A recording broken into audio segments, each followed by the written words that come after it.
Feeling like a shark in a shrimp tank. Big fish, small pond in the shrimp tank. You are listening to the Seattle Shrimp Tank, streaming from you to you live from the virtual Whedon Unleashed studio here on Facebook until we resume broadcasting again in our physical studio. By the way, this isn't the only place you can reach us. You can catch us every other week on not only Facebook, but on our website. I'm Dan Whedon, along with my excellent pinch-hitting co-host, JB Wilson, who is stepping in for Brad Berger today. You can always catch a replay of the podcast at shrimptankpodcast.com/Seattle and through iHeartRadio, Spotify, and Google Podcasts. JB, we're all over the place. Also, don't forget to subscribe to the podcast on iTunes. You never want to miss an episode. And if you're there, you might as well rate us a 5. We are excited today, JB, to welcome in Sue Sanford and Lynn Fulks from Upstart Group. We're going to learn a heck of a lot about marketing today, something all of our viewers and listeners should know about. Sue and Lynn, welcome. Thanks. Welcome. Thank Excited you. to be here. Yeah. We will be right back with you. JB Wilson Jr. the 7th, how are you? Boy, it's good to see you again, even if it's virtually.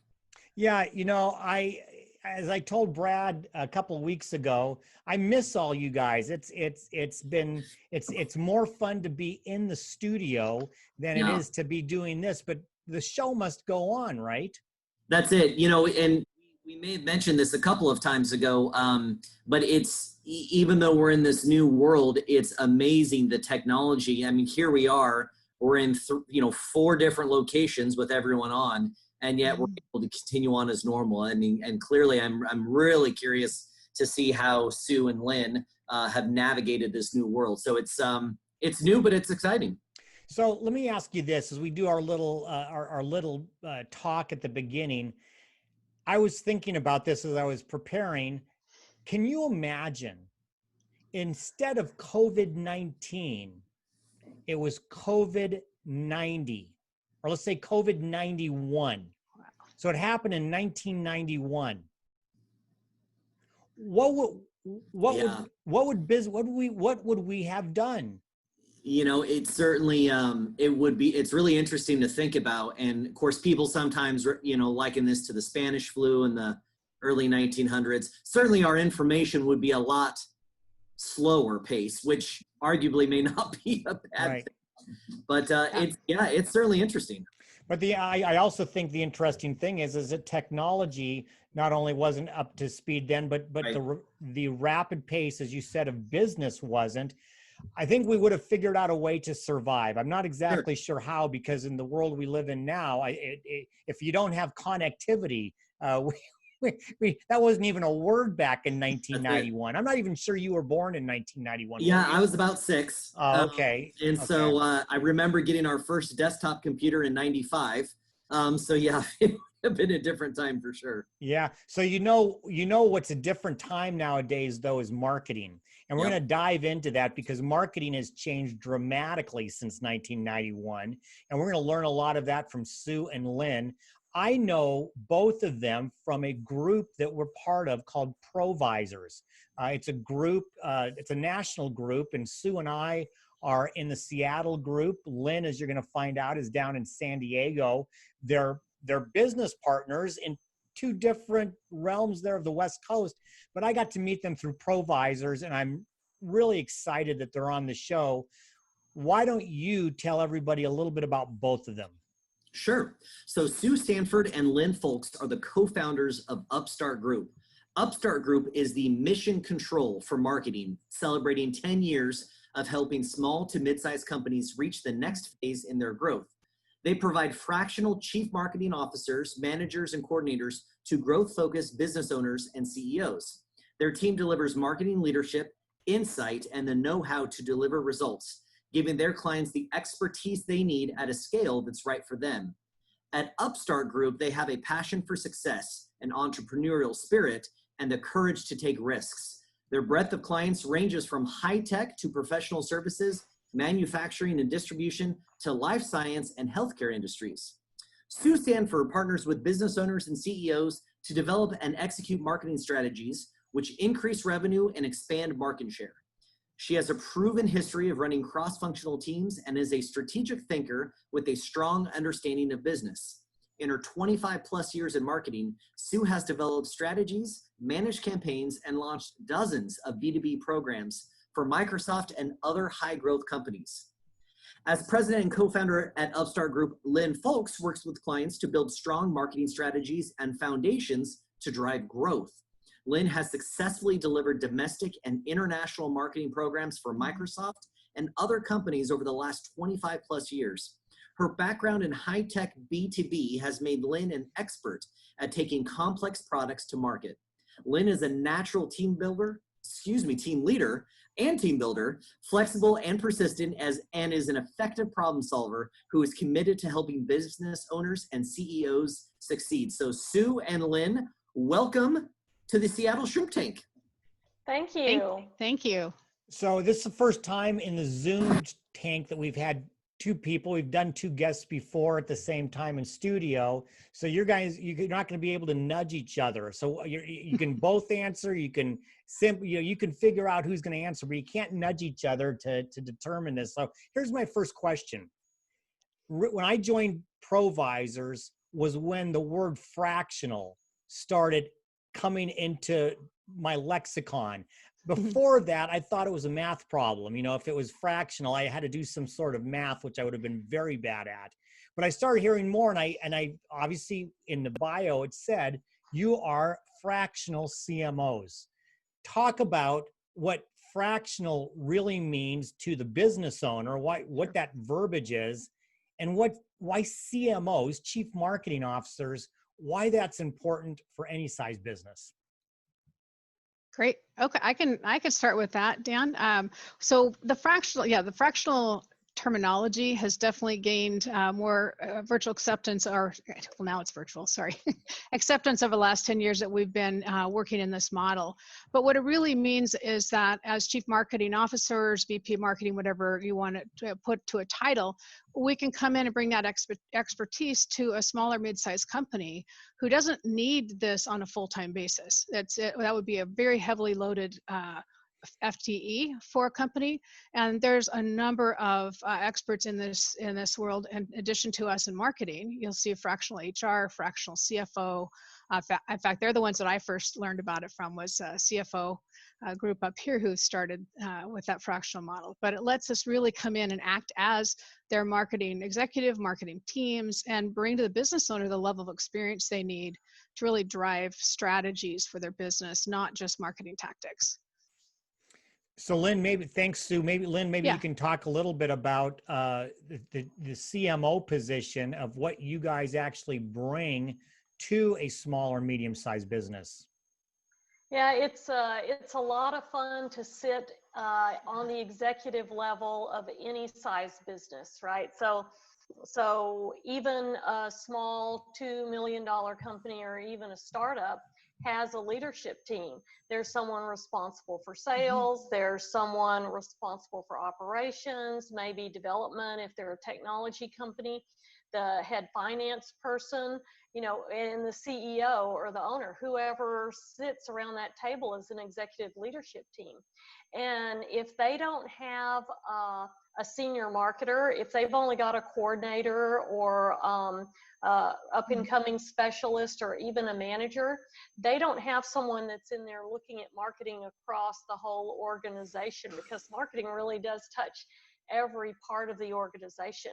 And the other thing that happens interestingly in those executive leadership meetings is not only am I there representing marketing, so my area of expertise, just like the CFO is representing finance, but we're also putting on our virtual board of directors hats for the company as a whole. So I'm looking at how marketing can support the company as a whole. The CFO is looking how, finance is supporting the company as a whole. So it's those two pieces that, a good CMO or CFO or COO brings to that executive leadership table. You know, this is really interesting. You both touched on this to some extent. So, and Dad teed up a great question that I was going to ask as well with the fractional ownership or fractional kind of component of it. So, it sounds like it's familiar to, and correct me if I'm wrong, whereas Ruby Reception is to small and medium business for an incoming call service, right? You hire them sort of as an ad hoc maybe basis to help that particular area. What would be the advantages of a service like or utilizing Upstart Group compared to a full-time CMO, right? Do small and medium businesses have those? Is it a cost factor? What's kind of the differentiation there? Go ahead, Lynn.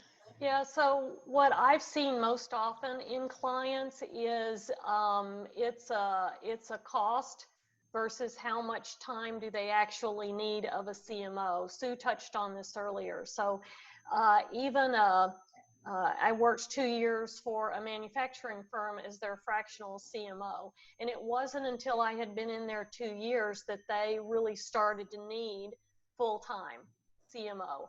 And by that point, you know, if we're doing our job right, they're growing. And when I started, they had no marketing team whatsoever. And by the time I left, they had product development, product management, 2 levels of Marcom, and the last position we replaced was the fractional CMO. And we replaced with a VP of marketing, primarily because of the price point. Yeah. Interesting. So I'll ask Sue this, and Lynn, that was a great answer. Sue, I'm going to put you on the spot now. Sure. Where it's 2020 has been to say the least, an unprecedented year, right? I mean, nobody saw this coming. We're a little bit over halfway through it, and really still not really sure what's ahead of us. Mm-hmm. What are some of the most important marketing concepts, strategies, topics that your clients and businesses of their size should be talking about? Maybe that they're not right now, but they should be talking about soon. That's a great question, Dan. And I think we're seeing that more and more people are starting to think forward, you know, kind of in the mode of, all right, we're through the initial crisis. We've got all of our bases covered. Now we've got to go forward. So those things really are, you know, start with the core. And this is what we've been working on with all of our customers. Focus on your customer base first. Make sure that you're communicating in a way that shows empathy and caring for whatever situation they're in, that you're providing, you know, extra value, whatever it is that you're bringing to the table as an organization. You know, caring about your customers right now, I would say, is the number one thing, because they're your base. And depending on the business, there may be opportunities there to also grow those customers as they come out of whatever situation they're in.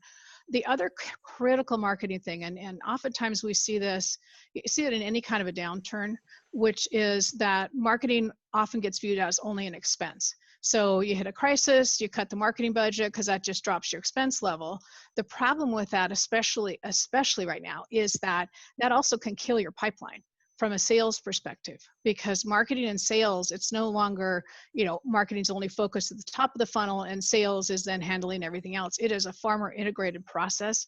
And this rapid digital change that we're experiencing in the middle of COVID is really increasing the pressure, if you will, on sales and their marketing teams to really come along with them and how we're really designing what we're doing for outreach. So we're seeing a lot of companies struggle with this. There's huge pivots both in the B2B and the consumer world, because everyone's shopping online, right? So this changes the dynamics. And I think those are the most important things that we're focused on is customers. You know, what are we doing minimally? Don't kill everything in your marketing. Make sure you're keeping your marketing pipeline going, you're continuing to attract new customers, and you're continuing to help sales in building revenue, because it takes a while to get that built. So if you stop everything, you've got some lag time before you're up and running fully again. So I would say those are the critical things from our perspective. Okay, super. You know, JB, I got the commercial sign, but I'm going to let you ask one more before we go into I'm going to hot or sneak not. I'm going to sneak one quick one in, and if we run over, we can pick it up. And so just to build upon that, Sue, and this is obviously Lynn for you or Sue, what types of businesses or clients are best suited to work with Upstart Group? Are there certain industries or types of businesses, or is it pretty broad? It's very broad. With mine and Sue's background in technology, we attract a lot of technology clients to ourselves, but over the past 10 years, we've worked with such a wide range: hazardous waste management, healthcare, biotech and pharma, manufacturing, fine jewelry, fine consumer goods. It's been a lot of fun. And pretty much any company from startup to, we find about 70 or 80 million, maybe up to 100 million. By then, they better have a senior marketer in place. Yeah. Wow. That's amazing. Well, you know what we need to have in place, JB? We need to have a commercial in place. We're going to take a short break to hear from our sponsors. And when we come back with our guests, Sue Sanford and Lynn Fulks, for our Hot or Not section of the show, we're going to find out what's hot and what's not when it comes to marketing versus sales. Don't walk away. We'll be right back with more of the Seattle Shrimp Tank. The Seattle Shrimp Tank is brought to you by IdealLife360.com. What would it be like to be in the best shape of your life, both physically and mentally, every day for the rest of your life? Have awesome relationships with those people you care about most.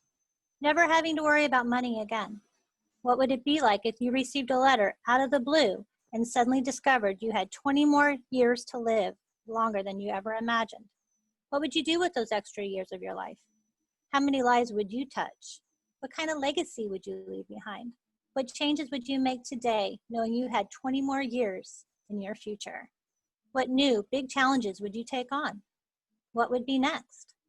Text the word IDEAL to 89800 to discover how to rethink, redefine, and reinvent the best years of your life. Welcome back to the Seattle Shrimp Tank from the virtual Whedon Unleashed studio, where we interview the best and brightest CEOs and business thought leaders in Seattle and the greater Puget Sound area. I'm JB Wilson, alongside my awe-inspiring co-host, Dan Whedon. Remember, you can always catch a replay of the podcast at shrimptankpodcast.com/Seattle. Don't forget to subscribe to our podcast on iTunes or catch us on iHeartRadio, Spotify, and Google Podcasts. This next segment that we have with Lynn and Sue is Hot or Not. And Hot or Not is, of course, sponsored by our shrimp peelers, West Sound Workforce, Port Ludlow Resort, Kitsap Economic Development Alliance, SJ Graphics, and the Kitsap Sun newspaper. By the way, JB, before we go to Hot or Not, isn't it nice to, everybody can see our producer Sue now. In the past, when we were, inside of the studio, they just heard her voice, and now she's live and in person. Put a face to the voice. So thanks to Sue for Sue, for all your work. Thanks for all your work. So listen, Sue and Lynn, All right. Hot or Not, JB and I are going to pepper you with some questions that we want you to tell us whether it's the concept or the topic is hot or not, and then why. And so, JB, I think what we're going to have to do here is we're going to have to pick one, so they can't just they can't nudge each other. They're going to have to pick one. So Lynn, I'm coming to you. Wait. Yeah. I think you should just fire them off and let us both answer at once and see if we're in agreement or not. That might be even more fun. Or we can Very see who gets it. interesting Okay, idea. we'll see who comes in first, and we'll see All what right, it there is. you go. So here it is, hot or, I want to know, usually hot or not, it's one or the other. I want to know, and you can't quibble in between. All right. Which one is hotter than the other, marketing or sales? Which one is hot, and which one would be thrown into the knot? Marketing. Marketing is hot? Why? So why is because it's how we get the prospects in the door for the salespeople to then take it and run with it and close the deal. Okay. Sue? Otherwise, they'd all be cold calling, which That's right. everyone knows how much fun that is, right? Right. Yeah, I would have to agree with Lynn on that. I would say marketing is hot, although sales is a close second. So let me, JB, if it's okay, I want to Yeah. follow up because Yeah. I, you know, when I first started in business as an insurance agent, I was both the marketing and the sales. You know, you kind of had to do both. A lot of small businesses have, in a sense, kind of have to do both. If you would, in just a few sentences for each, differentiate for our viewers and our listeners, what's the big difference between marketing and sales? Oh, that's so easy. So marketing is one to many, and sales is one to one. That was easy. That was easy. I was gonna say that's a pretty good. JB, I want you to ask the better questions because that apparently was too easy. Okay, so here's one for you both. I'm anticipating a specific answer, so I'm going to throw a follow-up in case you happen to agree with what's in my head. So hot or not, social media marketing, and if it is it a focus on a specific platform, or is it casting a wide net? So social media marketing, hot or not? Absolutely hot. And it is both casting a wide net and specific platforms. So one of the things that we see happening is you have to know who your audience is and where they spend their time. If you're a B2B company who's selling a very complex sale, your buyers are probably not hanging out on Instagram. Or they might be, but that's going to probably be personal. So that's okay. So it's really, we always drive, social media is essential, and it's part of driving awareness, and it drives traffic to your website. And especially for consumer, you can do all kinds of selling and advertising, even more so now on social media platforms. But the most important piece is don't do it without a strategy. What are you trying to get to? Who you're trying to reach, and what do you want them to know about you? So I want to So have a definitely hot. follow-up on social media. So Lynn may end up picking up this one because they're playing a little tag team here. You had an article or a blog post where you mentioned a client that waited too long to respond. I think it was to some negative critique or something on social media. So the concept of, yeah, you're out there in the world, and we all know about social media and some of the things that people are willing to say from behind the keyboard. Talk about responding and what happens if you don't or you wait too long. I think that might have been a guest blog by our crisis PR guy, Oh, is that David okay? Oates. It might have been, because what happens is if you don't respond, they get to keep telling their story, and everyone who comments tells your story instead of you jumping in and telling your story. Now, your story might be, hey, we totally screwed up. We're so sorry you had that interaction, and, let us fix it for you. But then that's your opportunity to change the narrative. And even if the person continues to go down the negative path, you took the high road and tried to make it right for them, and people will notice that. You can't just ignore and hope it goes away. There's way too many stories of companies that got some negative press on social or in traditional media and did not take action quickly, and that's like implicitly saying it was okay. Can I, JB, can I ask one quick follow? You mentioned something about saying I'm sorry, and I think that vulnerability and that and social media, I think there was a time in the past where people thought, oh, you can never say don't ever say you're sorry. But I think that vulnerability and the confidence to say, you know what, we messed this one up, we're sorry. There's something to that, and it's part of marketing in a way, I think, and you can tell me if I'm wrong, but I think it's part of saying, hey, we have enough confidence in ourselves and enough belief that we're okay to say we messed up because we're going to be honest, and that's who we are. Am I wrong or am I right? Am I hot or I cold? You are hot on that. Absolutely. I think it's being genuine. Yeah. I mean, who are you going to trust, really? If you look at that, if I trust somebody, I'm going to trust somebody who says that we screwed this up, and here's what we're doing to fix it, and we're going to make amends. Whatever the thing is you need to do, but honesty and transparency is more important than ever, I think. So I would agree, it's hot. Okay. So let me ask this, because it ties in nicely with what we're talking about. So hot or not, and it's on the other side of things, but client testimonials versus maybe letting the results of the specific business speak for themselves, as an example. Oh, hot. So hot or not? Definitely hot. Okay. Absolutely hot. And here's, it's the same kind of thing. We all read reviews.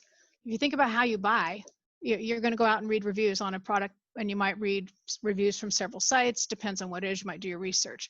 Over at least minimally 70%, if not up to 80, depends on which research study you look at, of the research in the B2B space and also consumer is done before anybody engages in a sales process.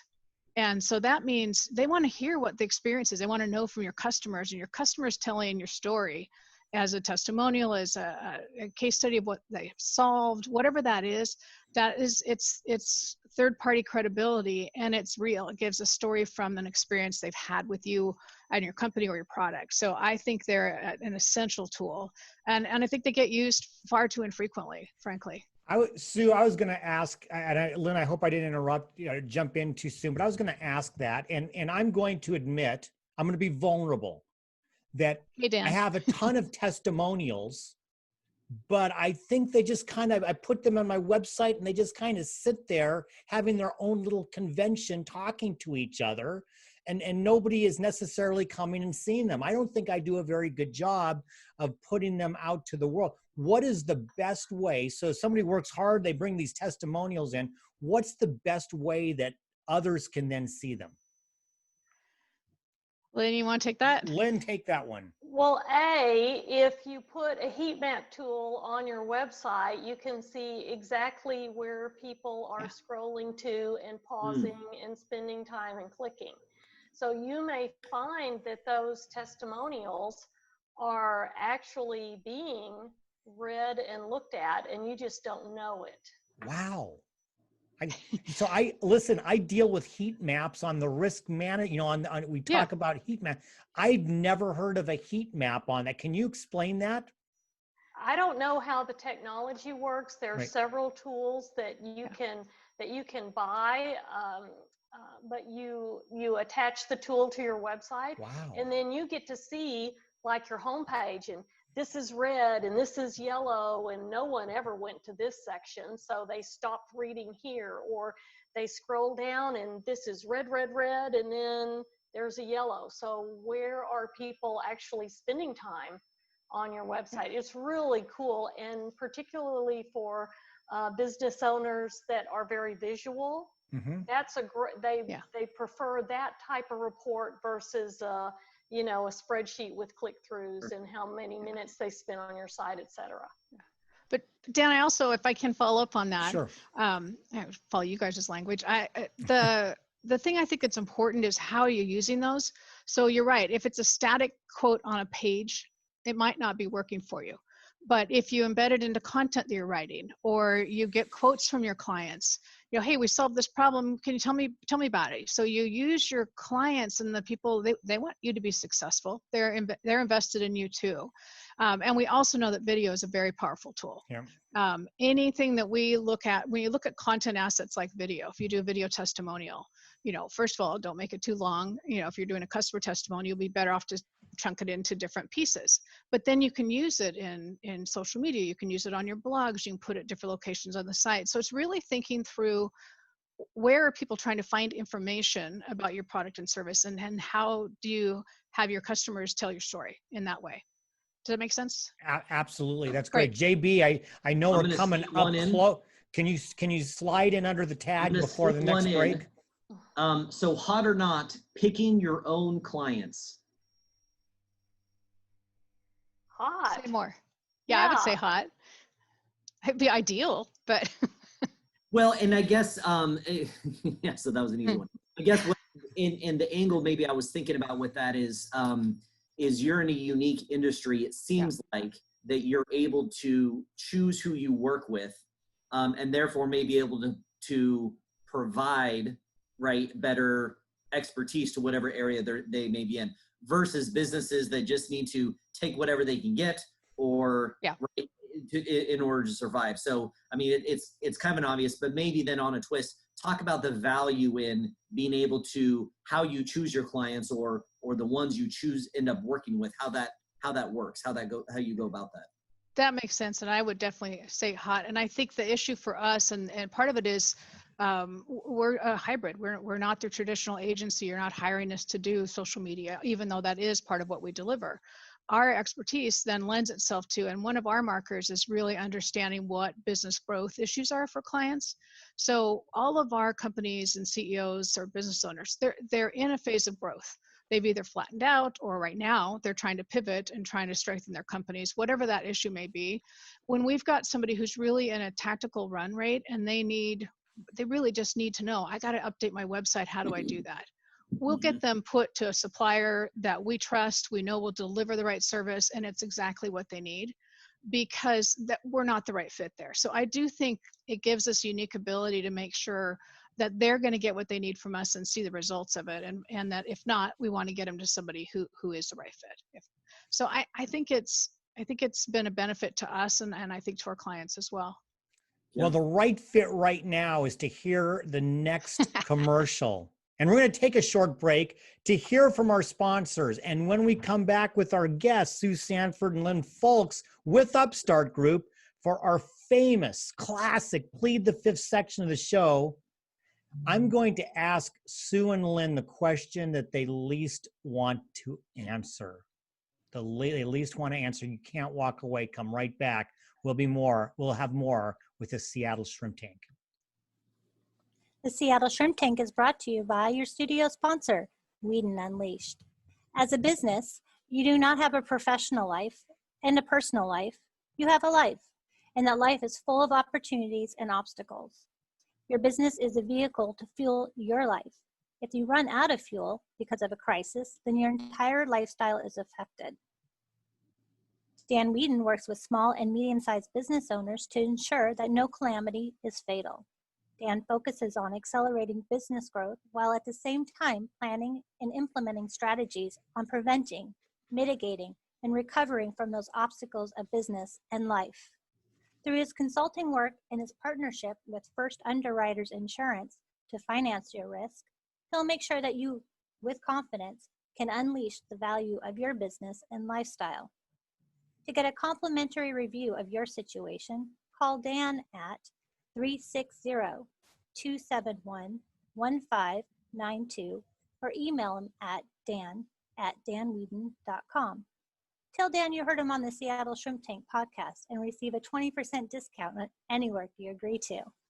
Be well and be unleashed.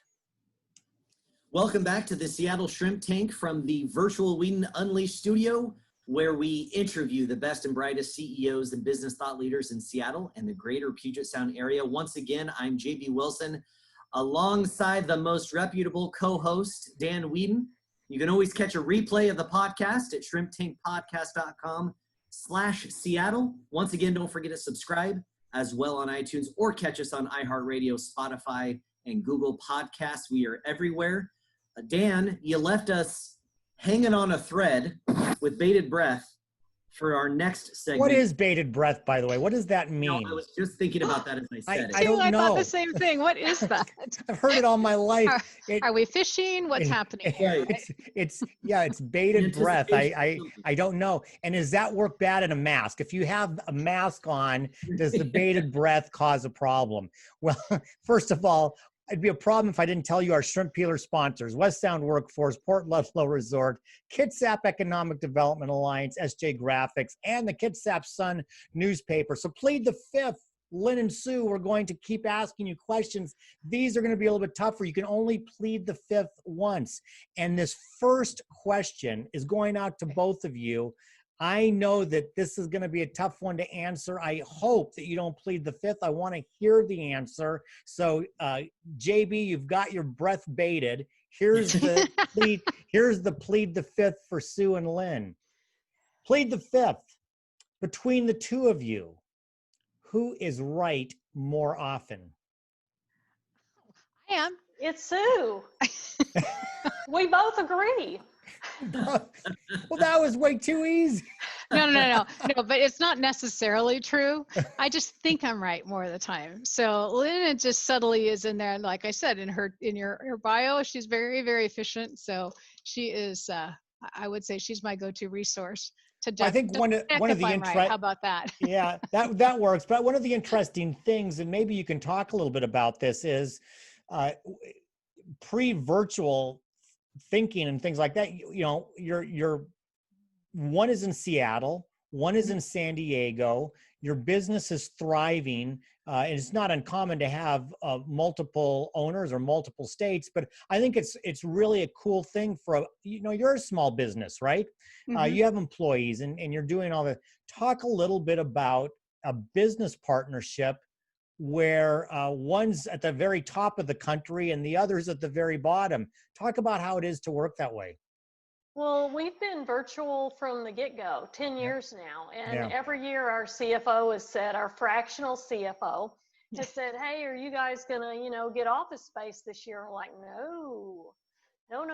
We don't want the overhead. We don't want to have to get dressed to go to the office. We have employees in Boise, Idaho, and down here and Seattle, and contractors, and we have an employee in New York City, as a matter of fact. So we've been virtual. So this has been nothing new for us. We've always acted like this, to run the business.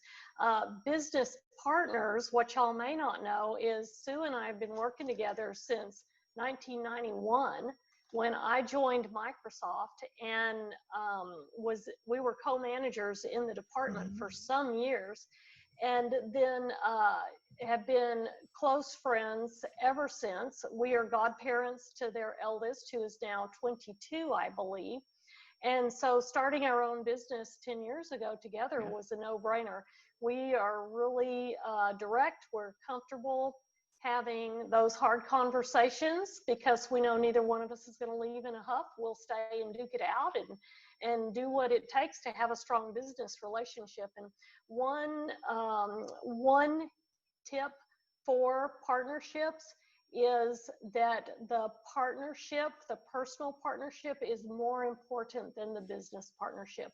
We will both walk away from this business taking care of our employees rather than risk our personal relationship and friendship. I think that's just super important. That's a great tip. I love that. Sue, do you have anything you want to add? No, I think that back to the concept of how do we work this way, I think it has taken a lot of communication and being willing to have those conversations about how we do that in terms of when I'm right or she's right, doesn't matter. But one of the other things I think is a huge benefit to us in our business, and this is one of the things why we like working together, is we have crossover skill sets. We also have unique focus or unique experience. So in our clients, it's not necessarily only either one or the other of us. I'll come in to do some special project or lead a program that in a CMO role that Lynn has, vice versa. So we try to bring our team together in a way that benefits our clients the most, kind of in our model, regardless of where the resource is located. So I think that's been fun, and I think it's both a challenge and an advantage. Oh, JB, what do you got? So everyone's human. Everyone makes mistakes. So as you plead the fifth question, what's an example of a marketing strategy that just did not go well? And what was to end on an upside, what was the lesson from that? Wow. I am not having anything leap to mind. Or maybe they've all been successes. I would say varying degrees. But yeah, we've never had one just, in 10 years, we've never had one just tank. Yeah. At Microsoft, I can think of a couple that tanked. But that was ask forgiveness, not permission time. So that's a little bit different. Sure. Sure. Well, and maybe then as a follow-up, since that was so that was a little easier than for a plead the fifth segment. When you're working with clients where the two of you come together and you have a very, as professionals in what you do, you have a very strategic vision or plan for this particular business, right? And how do you approach, or what do you do within the client who, upon hearing that, says, well, I just really disagree with it. I don't think that that's really the direction right? That sort of disagreement. How do you navigate that when there's disagreement between not the two of you, but the two of you and the client? It's a challenge, I'll tell you. And what it takes is back to do you get to pick your clients? Sometimes not, but at the same time, we try to be respectful, and we always are respectful of our owners and CEOs, because at the end of the day, they get to make the decision. But when that happens, we usually have a pretty real conversation about why we're recommending. We go back and make sure, are we on target with the goals? Are we trying to achieve this objective? Mhm. Because oftentimes what we're dealing with is, it might be perceptions of how marketing should work, as opposed to what we're bringing to the table, which may be a brand new way of looking at that world. But we do tell our CEOs too, you didn't hire us because we'll say yes. So at the end of the day, if we disagree, we're going to respect that, and we'll do the best we can with that. But we're also not going to just say yes, because that might not be in your best interest. Sure. I know from Lynn mentioned our fractional CFO, I would sure hope that he would not just say yes to our really bad accounting ideas, because that would just not be good. Well, and the other thing is, we've told clients before, look, we are not a good fit for you. Yeah. You are looking for an order taker that will do exactly what you want, which, as Sue said, may not be what's best for the business, simply because they don't know what they don't know. Right. And they've gotten to hear, organically on their own. I mean, they're smart people, these business owners and CEOs, but sometimes we do have we are not the best fit for you. Let us introduce you to someone who will do exactly what you're asking for. So I want to make sure that we get because the time just has flown by. I want to make sure I get this in, and then I actually have a fun one for both of you to end, but this is more important. I'm impressed by your mission and value statement on your website. Could you just talk for just a few 30, 45 seconds about what you bring to the table, what your company is about, and your value proposition for your clients? I think the most important thing and we just had our own strategic planning meeting with our internal team where we reinforced this, is that one of the things we're in business to do is to help our clients solve the problems that are meaningful to them. It kind of ties in a little bit to the question you just asked around what happens if we disagree. Sometimes the problem they're trying to solve is different. And so our job is to come in, do the best we can to provide that value. And our whole team is invested in the revenue growth and success of our clients, because we view that as an exponential thing. It's not just making a difference for that business owner. It's for everybody who works for them and for their customers, and for, it just goes outward from there. So I think for us, we bring our knowledge to the table, but I also think, and Lynn started off, I think, with this at the beginning, is we really do care deeply about the success of our clients and the relationships we have, and how we can help them move forward in their business in the ways that they care about. Lynn, anything to add on that? No. So I'm going to end. That's fantastic. I'm going to end with a fun one. JB, if you'll give me the latitude to do that. This is a plead the fifth, and maybe they'll plead the fifth. So I didn't, you guys, I didn't realize you were friends for so long. You're both familiar with the television show Friends, right? Were you watchers of the show? Yeah. Oh, yeah. Not regularly. Okay. So we'll see how Sue. Yeah. Which character is your cohort and friend Lynn most like on Friends? Monica. Okay. And Lynn, who is Sue most like? I have no idea. I can't even name them. I'm so sorry. That's okay. We got a quick Monica though Lynn's gonna now go back it's because she's organized. Lynn's going to go back and check, but Monica did date Tom Selleck in his prime, so you got that going for him, right? Okay, so he's hot. Yeah. If we're back to hot and not, he's hot, and he's still hot.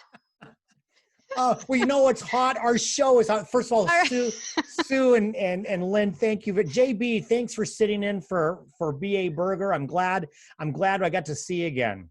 Yeah, no, it's been good. Sue and Lynn, as Dan mentioned, it's crazy how quickly time goes by. So I'll ask a quick last question. Please. So first of all, again, thank you for joining us today. And for our listeners and viewers who want to get in touch with you or learn more about Upstart Group, how can they go get more information? Our website is upstartgroup.com, and all the links to our social sites, phone numbers, office locations, etc., are right there. I do encourage you to read our values because that's truly who we are. Awesome. All right. Well, our next show from the virtual Whedon Unleashed studio will be Wednesday, August 19th. That's 2 weeks from today, where our guest will be Vanessa Smith with Blue Ribbon Cooking. Make sure to check out all of the replays on shrimptankpodcast.com/Seattle and on iHeartRadio, Spotify, and Google Podcasts.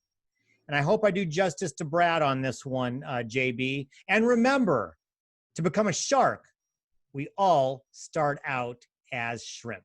I've been feeling like a shark in a shrimp tank. Big fish, small pond, and a shrimp